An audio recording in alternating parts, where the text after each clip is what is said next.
Baik, Assalamualaikum warahmatullahi wabarakatuh. Saya akan melanjutkan ke pertemuan kali ini. Saya akan membahas mengenai identifikasi masalah yang dapat diselesaikan dengan komputasi evolusioner.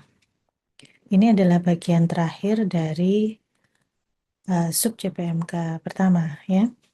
Jadi kemarin kita sudah mempelajari mengenai apa itu evolutionary computation, kemudian apa itu evolutionary algorithm. Nah, sekarang kita akan mempelajari tentang problem-problem apa yang bisa diselesaikan dengan komputasi evolusioner.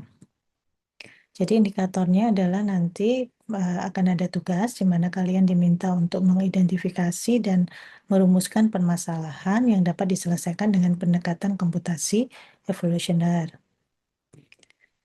Jadi yang akan kita bahas kali ini adalah jenis masalah yang bisa diselesaikan, jenisnya seperti apa, lalu optimasi di dalam komputasi evolusioner yang sudah sedikit kita bahas, lalu contoh kasus mengenai traveling salesman problem, serta beberapa contoh lain, penerapan lain di dalam komputasi evolusioner.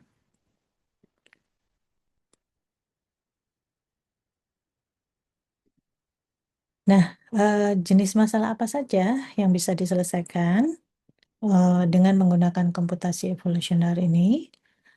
Umumnya itu memiliki karakteristik kompleksitas tinggi dan ruang solusi yang besar.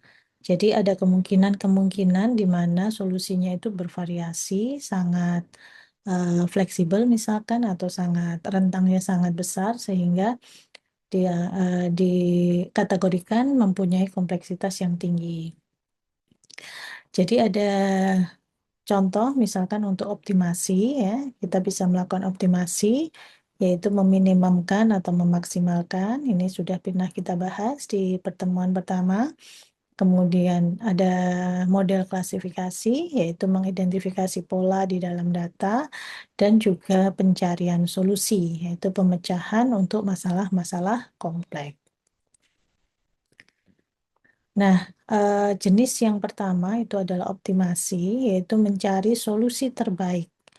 Solusi terbaik dari sekian banyak kemungkinan. Itu adalah optimasi. Jadi, kemungkinannya untuk mendapatkan penyelesaian itu sebenarnya banyak, tapi kita memilih yang paling baik, paling mempunyai nilai yang paling tinggi atau paling rendah sesuai dengan model optimasinya.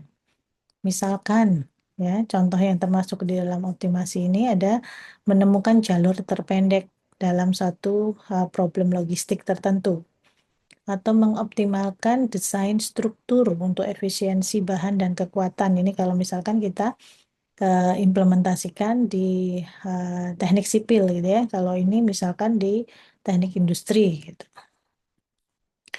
Kemudian ada untuk model klasifikasi itu bisa secara prinsip adalah mengelompokkan data berdasarkan karakteristik tertentu. Ini kita mengenal di mesin learning, ya, di AI gitu. Itu contohnya misalkan untuk klasifikasi cancer, kemudian mengidentifikasi spam, dan seterusnya. Ini juga termasuk yang salah satu model yang bisa kita selesaikan dengan menggunakan evolutionary computation. Lalu jenis yang ketiga itu adalah pencarian solusi untuk menyelesaikan masalah kompleks yang sulit diselesaikan dengan pendekatan konvensional. Misalkan untuk penjadwalan produksi di pabrik tertentu, misalkan agar lebih efisien, misalkan ada 10 mesin, kemudian ada 50 pegawai gitu, misalkan. Nah, itu gimana ngaturnya, jadwalkannya ke pegawai yang sebanyak 50 itu dengan shift berapa dan seterusnya sehingga menjadi lebih efisien. Itu adalah pencarian solusi.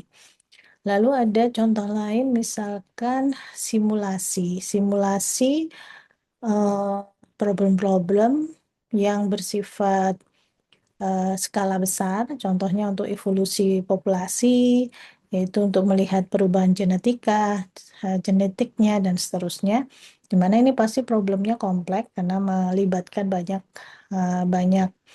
variabel ya. Nah, optimasi di dalam komputasi evolusioner ini, itu yang kita akan bahas adalah terkait dengan konsep optimasi sendiri. Ini kita sudah singgung sebelumnya.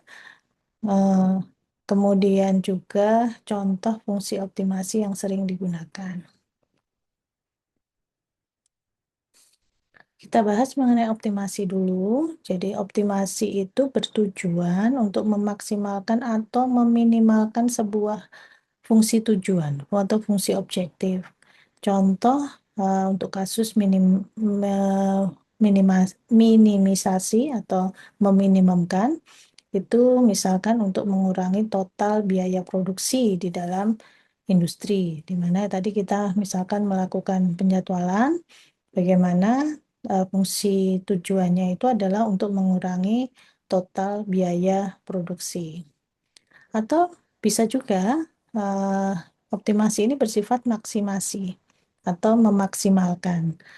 Nah, contohnya memaksimalkan efisiensi jaringan komputer misalkan agar kecepatannya akses tetap tinggi, tapi biayanya rendah. Nah, itu tergantung ya. Nanti kita fungsi objektifnya apa? Apakah meminimalkan biaya atau memaksimalkan efisiensi? Jadi, misalkan problem itu sama ruang lingkupnya, bisa jadi karena tujuan fungsi optimasinya atau fungsi objektifnya itu berbeda, maka kita juga akan mendefinisikan problem itu secara berbeda juga. Di dalam komputasi evolusioner, solusi diwakili oleh individu di dalam populasi. Dan proses optimasi dilakukan melalui proses seleksi, mutasi, dan rekombinasi seperti yang dijelaskan pada pertemuan sebelumnya.